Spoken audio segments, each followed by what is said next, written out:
Tarnoff is the author of A Counterfeiter's Paradise and The Bohemians. He's the co-founder of Logic magazine. His writing has appeared in a lot of different places, mostly leftist publications like Jacobin, The Guardian. His most recent piece of writing, and the focus of this conversation, is a book called Internet for the People. It's an incredibly engaging study of how the modern internet came to be, why it's fundamentally broken, and what steps we can take to make it less broken. I asked Ben about the approach he took in writing Internet for the People because I was really impressed with how he was able to weave metaphors in with accessible language to give folks a much deeper understanding of the stack, as it's called, or the massively complex architecture of the modern internet. One of my favorite lines from the book comes from his description of how the internet is, quote, too sprawling to squeeze into a single frame and too big to see without a metaphor. That just makes intuitive sense, but it also becomes a sort of method for Tarnoff, as he works to explain the interlocking systems that create the conditions for living life today in a way that is increasingly saturated by internet technologies. His argument in the book is both easy to grasp and hard to pin down. When it comes to internet access, he makes it clear that increasing access by wresting power away from large telecom companies, these companies that pioneered the privatization of the net, isn't just important in terms of protecting customers from being gouged by ISPs, it's actually, in the era of more and more virtual activity, a basic condition of democratic decision-making and participation. One of the threats that your average internet user might be able to identify when it comes to the links between online life and a healthy democracy is this problem of filter bubbles. This is another area where Ben's robust ability to synthesize a lot of research on the subject gets combined with his capacity to break things down. He says that this idea of filter bubbles, basically, brainwashing people, is just unfair and even inaccurate. And that, to me, is a crucial point because it's almost become common sense, regardless of where you sit on the political spectrum, to problematize the echo chambers manufactured by social media. But Tarnoff is saying that this assumption is misleading and hyperbolic.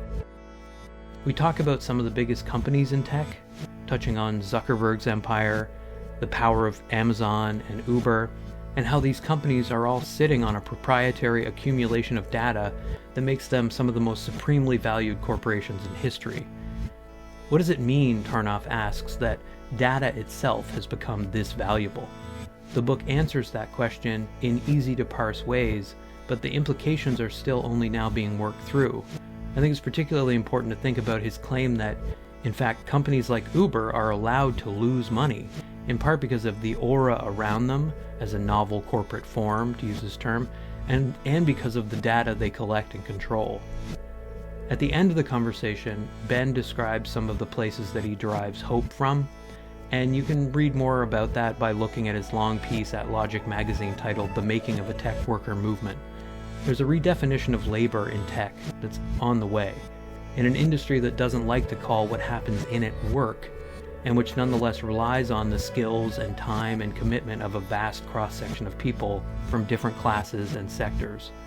There is, he suggests, also a radical break on its way in the form of a breaking away from the sort of bourgeois identification that might be a barrier to organizing across classes in the tech sector.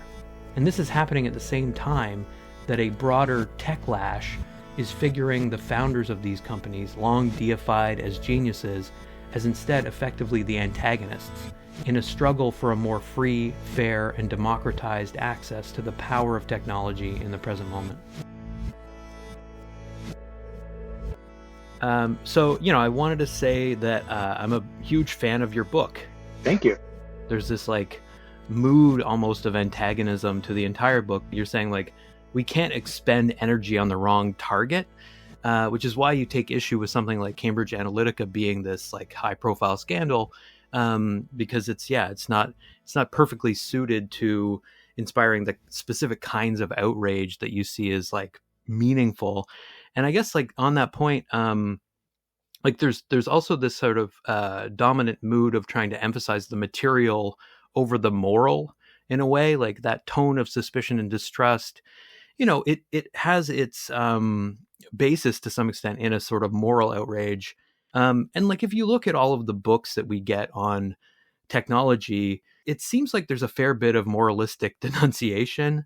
And certainly your book has a little bit of that. But it is in a lot of ways a more materialist text than a moralistic one. Mm. And I guess, I wanted to ask, like, why did you feel like it was important to stress that this like shift in public opinion has no reliable relationship with public policy? Because like we can often mistake a shift in discourse. This is something Holly Jean Buck has written about in Ending Fossil Fuels. Like we can Hmm. mistake a shift in discourse for a shift in the material reality, but it comes with, as she says, like a special peril. And so, yeah, like you talk about this exasperation, this tone of suspicion, but at the same time, you're saying like we need to focus on how to leverage it.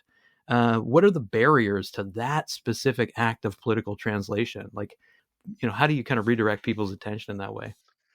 Charles Mills has a lovely article about the role of morality in Marx's work that I have thought about often. And Mills makes the point that Marx often deploys moralistic or moralizing language. If you read Marx, he is perfectly capable of deploying, righteous rhetoric against the bourgeoisie. Of course, he has often very colorful prose. But for Marx, morality has quite limited analytical and strategic value, which is to say, morality doesn't do a very good job in explaining human behavior. And it also isn't that useful for thinking about how to transform the world. Right. People don't typically behave in certain ways under a social structure like capitalism because they're good or evil. They behave in certain ways because they are embedded in a set of constraints and incentives that are generated from the social structure. Similarly, it can be satisfying and indeed entirely accurate to denounce someone's behavior moralistically, as Marx does often.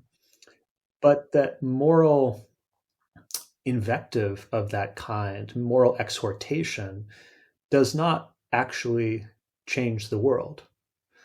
It may play some useful role in raising consciousness, but at the end of the day, material forces are what transformation is built on. Hmm. So that discussion is quite influential for how I think about this distinction.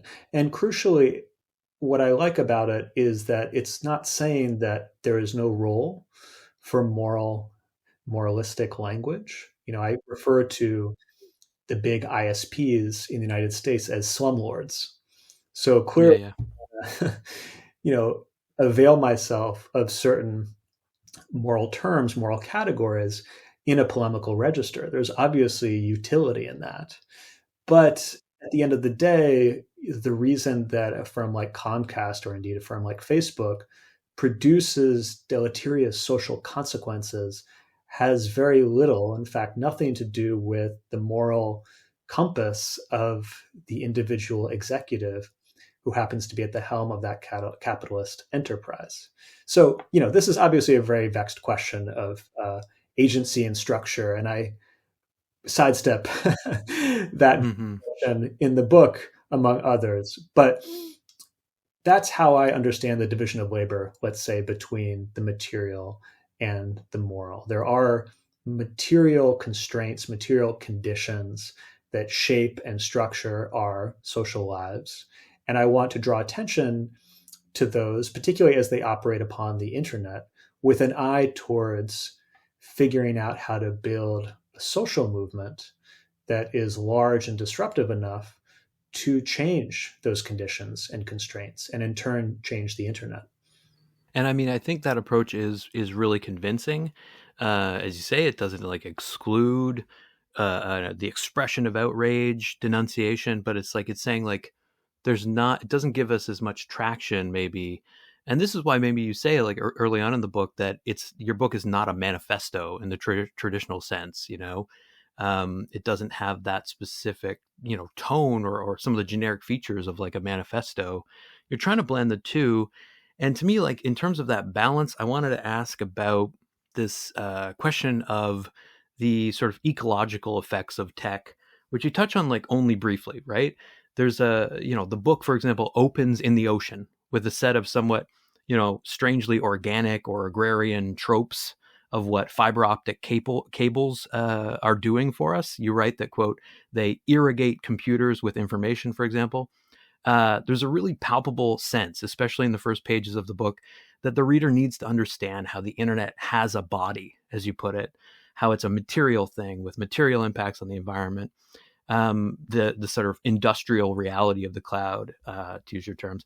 It got me thinking about another book on tech that addresses this a lot, Kate Crawford's Atlas of AI. She spends a lot of time trying to make this visible for people, talking about like how tech companies, there's a real discrepancy between the enormous amount of energy they use, which is apparently a closely guarded secret, and the geopolitics of the massive amounts of water that they use, all that kind of stuff. So I think it's not a stretch to say that the techlash is happening in lockstep with a reckoning around the culpability of large corporations in driving the climate crisis. For the moment, I want to ask about like some of the choices you're making in the book about how to represent the environmental effects of tech. It's not like, you wanted to focus more clearly on the social consequences of privatizing the internet. How did you strike that balance? Well, as you point out, Scott, the ecological impacts of the internet and tech more broadly, it's not something that receives a lot of attention in the book. I think it was one of many scoping decisions that I made that Right. were difficult but necessary to keep the book at a certain length. I definitely wanted this to be something people could read in one or two sittings. So Mm. there were inevitably things that kind of had to be taken out of the scope. But I agree that it's certainly an important issue and one that has received increasing attention. You mentioned Crawford's work. There are a number of scholars over the years who have been drawing our attention to the infrastructural layers upon which the internet depends, and in Mhm. turn, how much energy is required to sustain those layers, how many different types of extractive activities are bound up in the creation and reproduction of all of the stuff that is required to make the internet work. I think all of that is a very important discussion and a very important component of the broader climate justice movement. Because as we think about how to decarbonize different sectors, tech, which often presents itself as one of the cleaner sectors, Mhm. needs to be reckoned with quite directly. I mean, the companies who make up tech tend to be a bit more sophisticated on the public relations front when it Sure. comes to climate, than say the kind of quote unquote dirtier industries. But in fact, as a number of scholars and activists have drawn attention to, these are quite dirty industries, and they also collaborate quite closely with the truly dirty industries. I mean, when one thinks Mm. about the role of the big cloud computing platforms, Google Cloud, Azure, AWS, in facilitating oil and gas extraction. This is something Mhm. that my magazine, Logic Magazine, ran a piece on. Bloomberg has also done some good reporting on. So there are a lot of climate justice issues one could target when it comes to the tech industry, no doubt.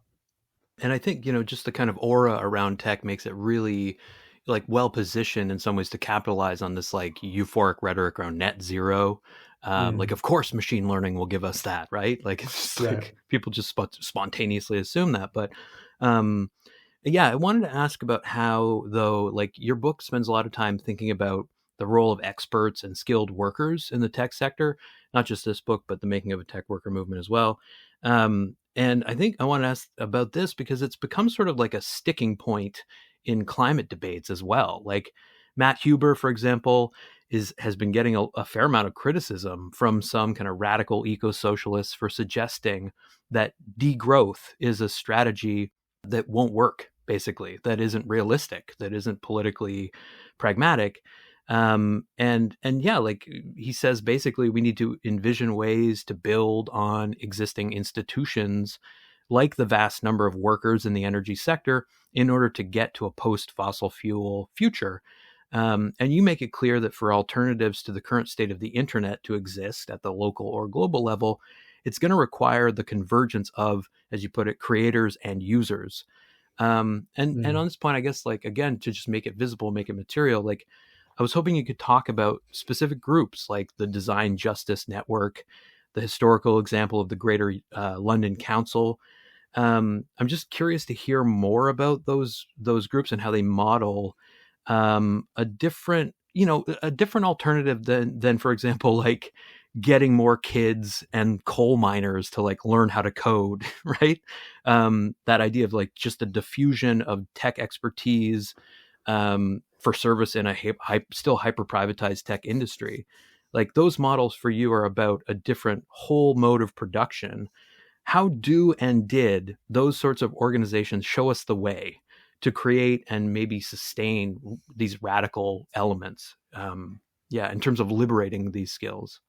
Well, before we get to possible models, I'd like to dwell a bit more on the difficulties. And the difficulties here are quite acute because the first difficulty, as you suggest, is what should the role of expertise be in social movements and in some more democratic future? And this is a difficult one because, modern society requires all sorts of specialized forms of knowledge in order to function. But the possession of those knowledges in turn creates hierarchies that any project of liberation would possibly aspire to flatten or at least weaken in some way. So this question of how to put it quite simply, make the engineers serve the people is one that left movements among scientists, science workers, engineers, tech workers have long considered, have long debated. There's not a particularly easy or straightforward answer to that, aside from stating the general principle that technical knowledge, expertise needs to be subordinated in some way to proletarian leadership, if you want to put it in a Marxist idiom. The second, perhaps even more confounding difficulty is how does one build a liberatory technology out of a capitalist technology? Also, not particularly easy to do because, as we are all, I think, well aware, technologies have politics of their own. They are encoded, embedded with particular imperatives, which have been transmitted to them from the social structure. Technologies are developed and engineered with certain ends in mind, which historically have much to do with the pursuit of profit, with the control of labor power, with empire, with expropriation, exploitation, and so on. So the question of how one looks at this vast technological inheritance and tries to build something better out of it is again quite challenging. To move to a more hopeful note, which is some of the inspiring experiments in trying to, if not exactly solve these difficulties, making some headway towards a better blueprint, let's say, for how to move forward. I talk about a few groups in the book. One is the Design Justice Network, and I draw here in particular on the work of Sasha Costanza-Chock. And this is an organization that is trying to develop a more democratic design practice. What does it look to bring communities of people who will be directly affected by a particular technology, let's say, into a space where they can determine broadly the principles, the practices that will be used to design this artifact? And again, here the question of division of labor is complicated because inevitably there are specialized forms of knowledge that will be required to build these technologies. But nonetheless, how do you find ways to the extent possible, democratize the process, put people who are affected by these technologies in the driver's seat in determining how they are designed, how are they developed, how are they deployed. Another experiment along these lines are a set of spaces that the Labour Party-led Greater London Council in the 1980s created, called technology networks. These are a bit like hacker spaces or maker spaces today. They were spaces where ordinary people could come in, get connected with resources, with technical experts, and build different kinds of tools and technologies that would improve their lives. In particular, a lot of energy efficiency tools came out of these technology networks. So these are inevitably rough drafts. They're not intended to be the last word. They are kind of steps in this complex, nonlinear, dialectical process of transformation towards a more liberating technology. But I think they give us some sense of the possible steps forward. Mm-hmm. Yeah, I mean, it's like it's not easy, as you say, but it's like it's urgent nonetheless. And I think like the sort of I talked to Anna Singh on this podcast, and she talked about like how hope is tricky, right? Like it's like we're so hungry for hope that on some level it like stands in for this more messy, rigorous analysis. And like talking about the division of labor and historicizing tech as a political formation, I think gives us maybe like a better footing for, I don't know, a radical hope. But like a huge part of the revolutionary sentiment in your book is really centered on the need to democratize the pipes or the backbone of the internet, the actual means through which access to the internet is either provided, denied, managed, monetized, etc. But there's also a lot of like speculative research on what you call the online malls. I was amazed, honestly, at how clear you were about the need for a public option that might contest the power of algorithmic media, and especially like in terms of how the profit-driven production of content sort of hollows out the journalism we get today. Like to me, that's something that I've read about it in other places, but you're unequivocally saying that, quote, a public option for media production would ensure a better supply of content. And for me, like this is maybe most relevant again to global heating, where like news deserts, it feels, are going to genuinely contribute to the production of actual deserts. If for example, like if you were to Google the phrase heat waves during this summer, you probably wouldn't have been directed to information about the extreme heat events the world's facing. Instead, Google would have probably given you a link to the Glass Animals song Heat Waves, because of this like privileging of popularity on search engines. It would be a logical guess that somebody was looking for that song, despite the increase year after year of these intensifying heat waves. And so it's like, how do we reconcile the fact that, considering all of the current media available for receiving something like climate-related information, searching heat waves takes us to more links for a pop song than to, pertinent sources on threats to collective survival?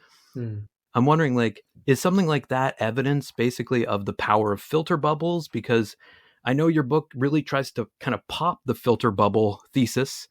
You say that, quote, the internet does not brainwash users because brainwashing is a myth. So I was just hoping you could kind of talk about the need for a public option, but also the need for more nuance around this hyperbolic notion of like filter bubbles, which is so commonplace. Well, I would step back from the internet specifically and make a broader point about how the commercialization of media affects the quality of the information that circulates in media. And in the book, I draw on the work of the media scholar Victor Piccard in particular. And Victor makes, I think, a very important point, which is that the internet participates in this much longer and broader history of how a highly commercialized media sphere, and the United States, among advanced capitalist countries, we have one of the most highly commercialized media spheres. There's really no role for the public sector. We have something called public media, but as we know, it doesn't receive all that much funding from the government. It's really listener supported. So how does a highly commercialized media sphere affect the quality of the information?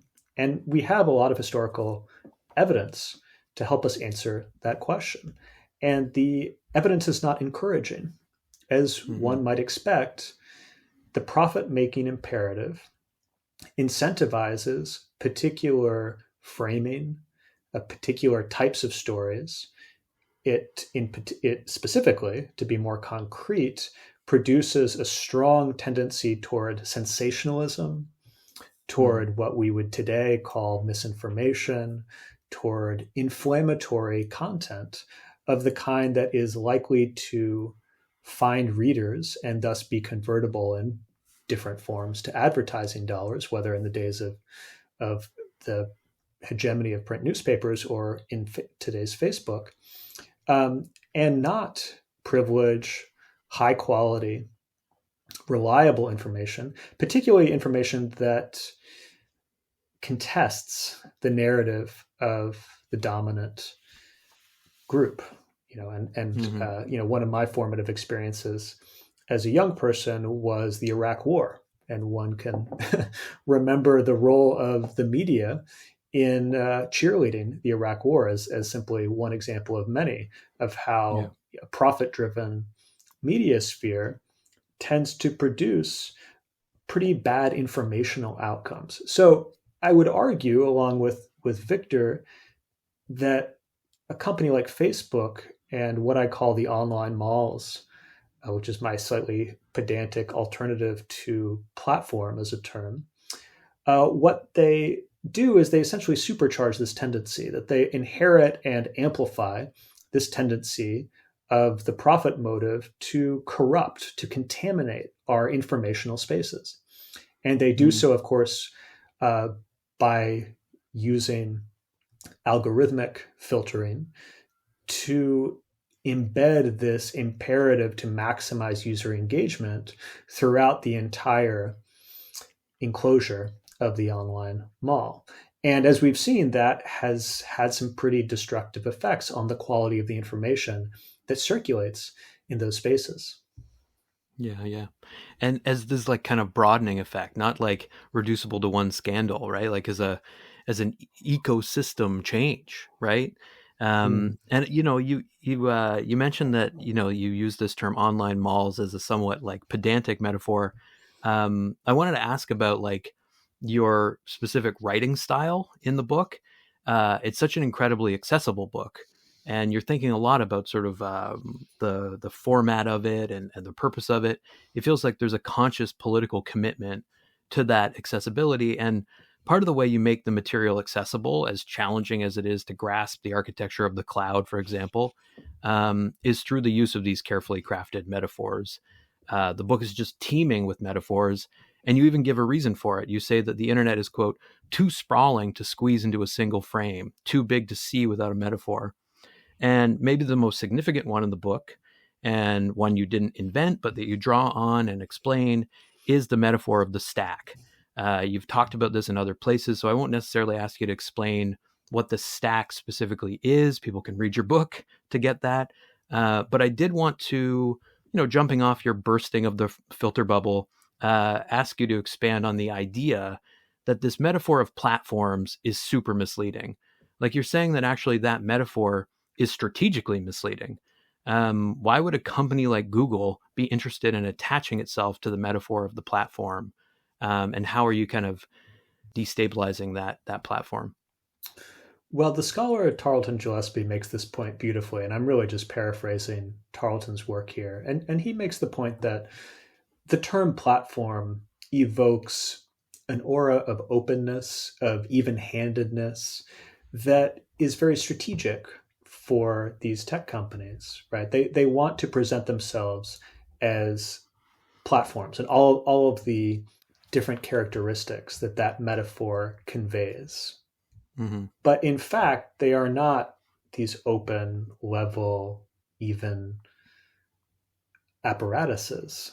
They are intimately involved in organizing, in governing our online life. They are sovereigns, if you like. They're not just spaces that we come upon and use and build things on top of, which is, the specific technical meaning of platform before it was co-opted and enlarged to mean pretty much anything. Mm-hmm. So as an alternative, I propose the term online malls, and this draws on the work of the scholar Jathan Sadowski in particular. But it's a way to think through how these large, complex computational systems have generated enclosures that host particular kinds of interactions, just as a shopping mall does. If you think about an offline shopping mall, it's a place that hosts interactions of a commercial kind between a merchant and a consumer, also of a social kind. If you were a suburban teenager, you probably went to the local mall to hang out with your friends in the atrium, right? Maybe skateboard. It's like, where else are you going to go, right? Right. Yeah, get yelled at by the mall cop. If you're an elder millennial like myself, you probably remember watching a lot of movies where these were major plot points. Life in the shopping mall. Mm-hmm. So various interactions take place within a mall. And those can be commercial interactions or social interactions. Within the world of the online mall, we see these same tendencies. Now, crucially, the online mall controls the architecture where these interactions take place, which means they can encourage interactions of a particular kind to take place more frequently. They can mold and shape those interactions freely in order to fit their own imperatives. So they do have a type of sovereignty over these spaces. And crucially, what ultimately distinguishes the online mall, and which is the basis of its business model, is that within the walls of the online mall, all of these interactions, everything one does within the enclosure, is an occasion for the manufacture of data. And this data, in turn, can be monetized in a variety of different ways. The way that we are most familiar with in the popular discourse, of course, is personalized or so-called personalized advertising, of the kind that makes Facebook and Google most of its money. But that's not the only way that data is monetized. Nonetheless, data manufacture and monetization is the basic foundation of the online mall. That's its reason for existing, and that's essentially how these companies have become so successful, how they have managed to build very lucrative businesses on the internet, which, in the mid-90s didn't actually seem that feasible. There was a lot of difficulty in doing so. Yeah, and you explain how like eBay is actually like underrated in terms of its specific like impact on pushing privatization up the stack, to use a phrase from the book. But on that point about like the manufacture and monetizing of data, like another term that is like common to understand that is this notion of data mining. And like platform, the word platform, that's kind of it obscures a lot, right? Kate Crawford makes this point about the kind of mystifying nature of that term data mining. She says like the idea that data is being mined sort of obscures the fact that it's like this predatory and antisocial process of data theft. Like she talks about the collection of like mugshots and how there's just no, like it's completely devoid of anything like empathy. And she says like, it's not the extraction of some natural resource. And you have another metaphor that you use for data that is akin to that. I think, when you're trying to analyze the increasingly prevalent metaphor of data as oil, used in places like The Economist, you say that data is actually more like coal than oil, because it was foundational to social media companies becoming so powerful and to the propelling of privatization up the stack. And I was hoping I could use that figure of data as coal as a way of kind of asking you a bit about the historicizing the work that you do in the book. You say that one of the ways we can think about the privately controlled internet, which is not the only internet that was possible, is that it's like a shipping container. Another metaphor, like as a kind of technology, the internet is like a shipping container. I love this idea because it says that the internet as we know it is basically a box that allows for a massive revolution in logistics. And the central player for you in this is Amazon. So, I'm both curious about this idea of data as coal, the internet as a shipping container, but specifically the or more materially, I'm curious about Amazon as principally a quote data company, because I don't know that that's how people like think about Amazon. They might think about it in terms of an online mall, but they're probably not imagining that Amazon is primarily a data company. To what extent is the dominance of Amazon about the control of data that it wields?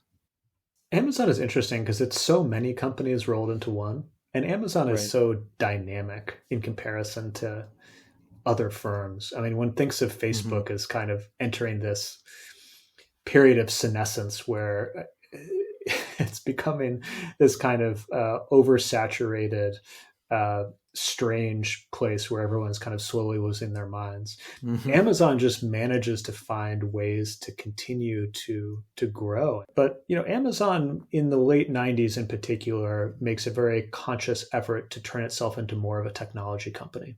Of course, it's a Mm-hmm. internet company from the start. I mean, Amazon.com is a web storefront, but the push to hire more technical people to start to think more carefully about how to apply user data toward recommendations, toward decisions about inventory. All of this really starts in the late 90s, early 2000s. And one of the expressions of this is, of course, the creation of Amazon Web Services, which launches in a couple of different phases, um, but swiftly becomes the major provider of cloud infrastructure services and is now a very significant line of business and one that Google and Microsoft are trying to replicate and to catch up with. Mm-hmm. But that is, I think, a piece that is relatively well known when folks think about the more quote unquote technical side of Amazon. Amazon Web Services, AWS, probably Mm-hmm. comes to mind. But it's also a bit of a red herring because all aspects of Amazon are quite technical. That's really the tissue that unites all of these seemingly disparate lines of business. And in particular, the piece of this that I spent the most time on in the book is how Amazon becomes a space for third party sellers as well as its first party line of business. So Amazon, Mm-hmm. which at the time was quite controversial internally, makes it possible for external merchants to compete against Amazon on price. And the lowest price merchant would receive the top billing on the site. As you can imagine, there are a lot of people within Amazon who thought this was suicidal, but it unlocked a very lucrative business for them to the point that third party sellers now outnumber, or I should say, sales from third party sellers outnumber those from first party sales. Mm-hmm. So, Amazon in many ways is kind of the most interesting tech company, I think, which is funny because I would say, union busting has hopefully received a bit of negative attention. But in contrast to a company like Facebook, it has received probably less of the techlash, has felt less of the bite of the techlash, let's say, with some exceptions. Yeah, I think that's true. I think that like, when Chris Smalls organizes tech workers in an Amazon warehouse at this sort of specific layer of the stack, it gets attention from like Jacobin and Bernie Sanders, but it doesn't have ripple effects in the same way that Facebook's scandals have. Um, and yet, there is a way in which I think your book is trying to expose moments along the way that could have brought into being another internet. So the house that Bezos built is one thing over here, but like Uber, to me, the way that you talk about the social effects of policy decisions that sort of circumscribe the internet we know is sort of crystallized in the section on Uber, because you're talking about things like Proposition 22 in California, and these moments where the formation of laws and policy changes the landscape in ways that facilitate the growth of a company that now is not only ubiquitous, but has these kind of knock-on effects within the industry where like other companies are trying to Uberize and so on. So like on that point, the thing I'm really curious about with Uber, the thing I want to ask you about is like, you say that like Uber benefits from a kind of deep-seated association between big tech and innovation. There's a section where you talk about how this ideal of creative disruption really lets Uber sidestep scrutiny. You write that the perception that quote Uber is a internet company has helped it persuade politicians and regulators that it represents a novel corporate form and should basically be left alone. Like I knew that Uber wasn't profitable, for example. The New York Times has devoted podcasts to this. And, I think that's sort of well known. It's kind of a fun story like, hey, Uber's everywhere, but it doesn't make money. What I learned from your book was that it's allowed to be unprofitable because of its command of vast and growing reservoirs of data. And I wondered if you could just give us a glimpse of what kinds of data Uber is collecting and maybe speak to how that command of data is key to its market survival. So the way Uber uses data is interesting because on the one hand, they use it in ways you might expect them to use it, which is in various kind of optimization initiatives. They're collecting data about how a driver is driving, routes they're taking, how frequently they brake, all sorts of information that in turn can be used to develop more sophisticated algorithmic management techniques that are designed to, let's say, extract more labor for less pay from that driver. Things that, are happening in an Amazon warehouse, a kind of classic tailorized algorithmic management techniques. But what's particularly interesting about Uber's use of data is that it also has a rhetorical or symbolic value. So that for Uber to persuade investors that it is worth a certain amount of money, despite being wildly unprofitable, it can point to its vast trove of data as evidence of its potential profitability.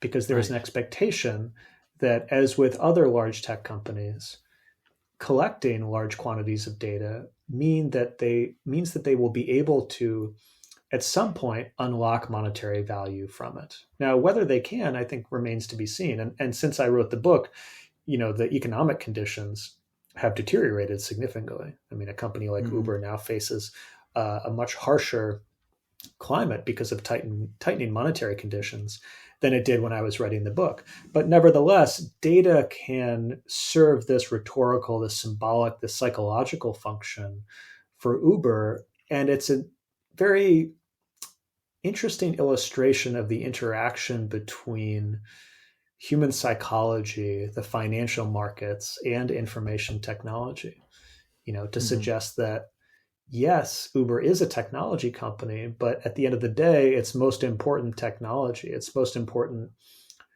effect that it generates with technology is in the minds of investors to persuade them that Uber is not an insane thing to take a bet on. Now, there are fewer investors available than there were a few years ago, again, because of the broader macroeconomic landscape. But nonetheless, Uber is still out there. Of course, it's raised prices, and that's another piece that, was not something that I got to address in the book because it was mostly developing after I submitted the manuscript. But nonetheless, I mean, Uber is unprofitable on a scale that is unprecedented in the history of tech companies. People often point to Amazon as a point of comparison, but Amazon didn't lose anywhere near as much money, and also managed to become profitable. Again, how one evaluates profitability is itself contested with all these different accounting measures, but nonetheless was something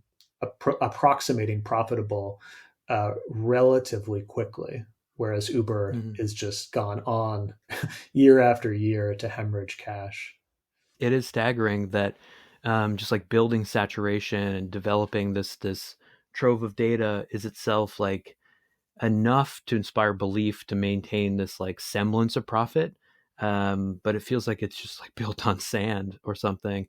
And yet it's like, that's the nature of capitalism. It's like so much of the book is really about trying to kind of shift our perspective away from the hegemony of the profit motive itself. And like a big part of the story here, the kind of mythology, it seems to hinge. This is something you write about with Moira Weigel in Voices from the Valley, that like a lot of it is based on the idea of the founder as a kind of sacred figure. And I mean, we can do this on a case by case basis. I think Uber is less reliant on that, but it did face, of course, a crisis of image where it needed to kind of recalibrate. And Bezos is this like Lex Luthor supervillain. Like he apparently recrafted himself to be, to externalize this specific, plutocrat identity that he occupies. It all is part of like this complex picture.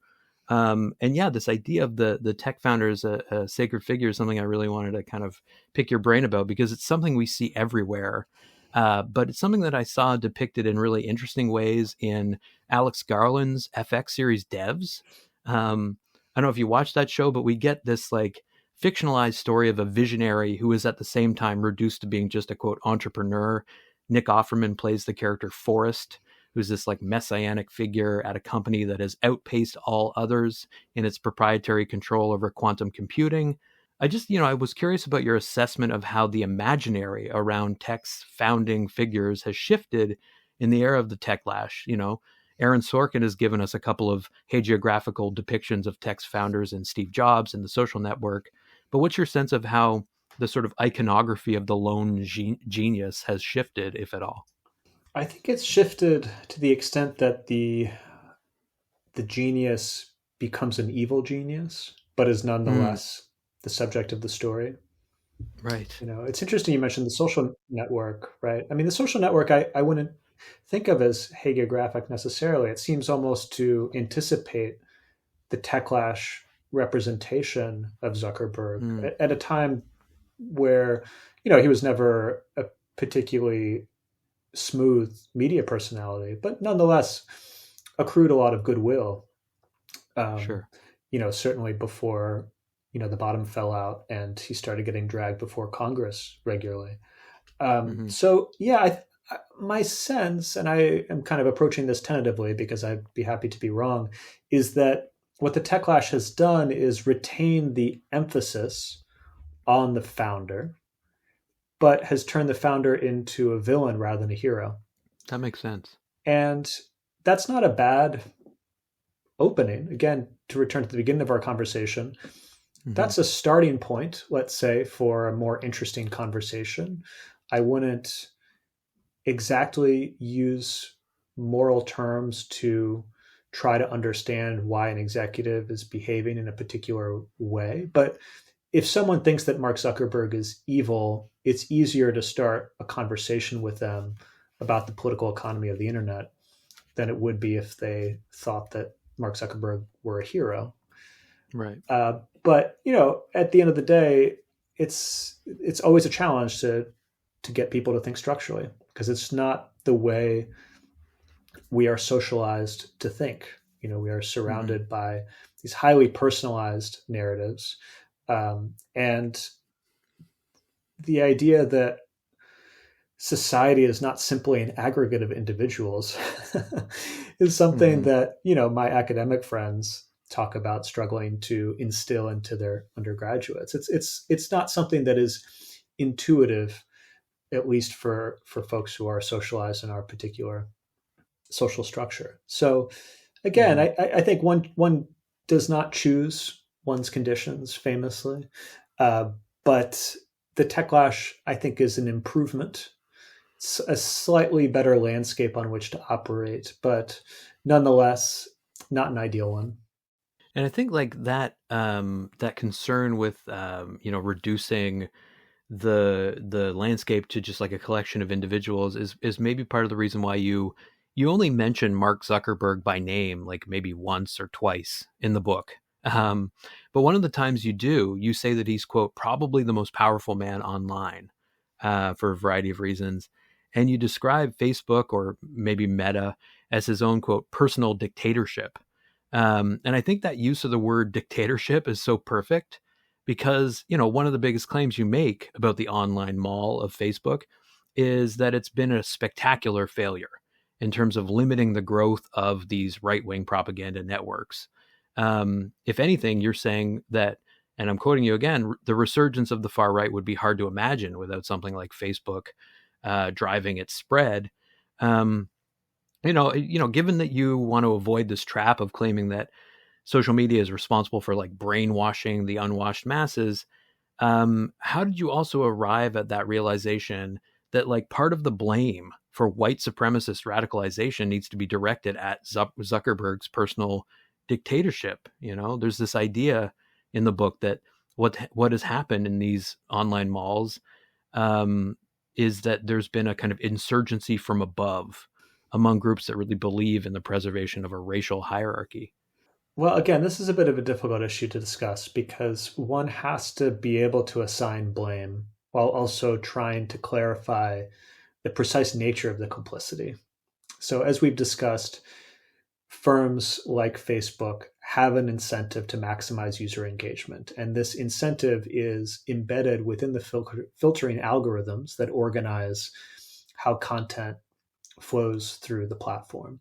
And this in turn, this is all very well documented. This isn't my conjecture. This is documented by extensive journalism and also research within Facebook, that imperative to maximize user engagement in turn tends to prioritize particular kinds of content, sensationalistic, inflammatory content that tends to be generated by the right. Now, there is obviously a relationship between the prevalence, even the predominance, of right-wing propaganda on social media networks and right-wing politicization that in turn produces offline effects, right? Mm-hmm. There's obviously a relationship between those two things, but the exact nature of the relationship is not linear. And this is where I take issue with figures like Shoshana Zuboff and those who suggest that Facebook, Google, and others have constructed some kind of brainwashing machine. And it's simply not true based on everything we know about how human psychology and politics interact. It's complicated. The process by which people acquire their ideological frames is complicated. So yes, I think there is a relationship and we need to assign blame where it belongs, but we also can't take this kind of reduced view of how human beings respond to informational inputs. This kind of mechanistic view that they simply receive a fascist meme and then become a fascist. As we know, and if you have any experience of this in real life, it's obviously more complicated than that. Yeah, no, I would hope so, right? Like, if we are so simple, then that's a kind of a terrifying situation in certain ways. And like one of the things you note is that the existence of the internet is also a space for liberation. I mean, like you have abolitionist politics and you have climate justice movements proliferating online. You have the Black Lives Matter in some ways being propelled in terms of organizing by these a more networked form of struggle. So I mean, and maybe this is where we'll kind of take things now is like, what are the sources of hope or like optimism of the will in this context? There are certainly gestures to it in the book. I would say like a major source of hope in it, and this is true of Internet for the People and also the Making of a Tech Worker Movement, is the rise of labor organizing in the tech sector specifically, which you say was really, it was bumped forward by Donald Trump's election.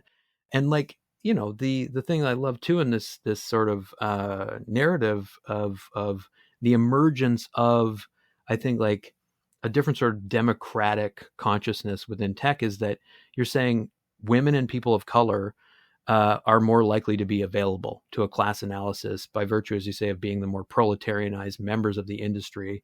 If you could speak to that emergence and why it's so important to kind of correct the idea that is so dominant in tech, that the very idea of creative work as work is a threat.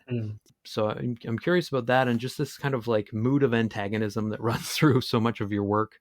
Sure. Well, maybe I'll conclude with a more general reflection on hope, which I think touches on many of the threads you opened in your question, Scott. Hmm.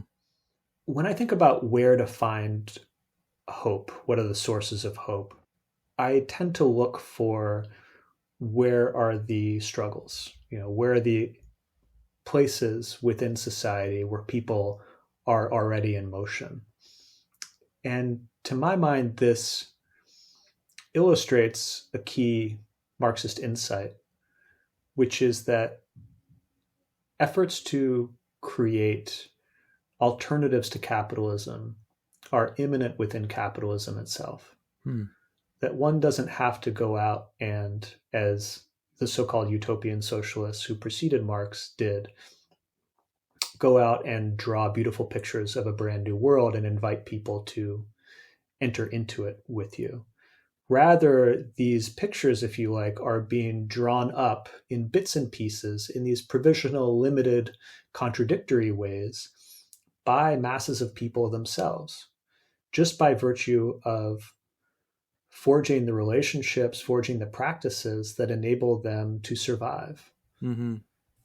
When one thinks about the working class communities that sustained the classical labor movement of the 19th and 20th centuries, one thinks of communities that, as a matter of survival, had to develop forms of solidarity, forms of mutual support, forms of what we would call today mutual aid, that again were at the time really about provisioning their basic needs, but also within them had a prefigurative element, articulated implicitly a different way to organize society, a different way of relating to one another.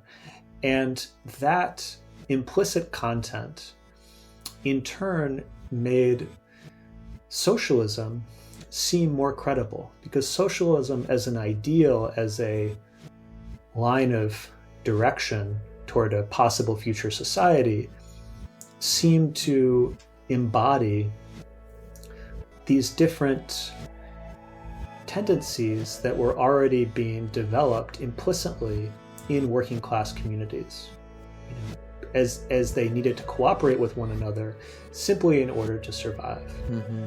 And the sites of this varied. We could think about the neighborhood, the workplace, the home. There are many different sites of struggle. The reason I wanted to emphasize that is because I tried to take a similar approach in the book when it came to thinking about what a better internet might look like.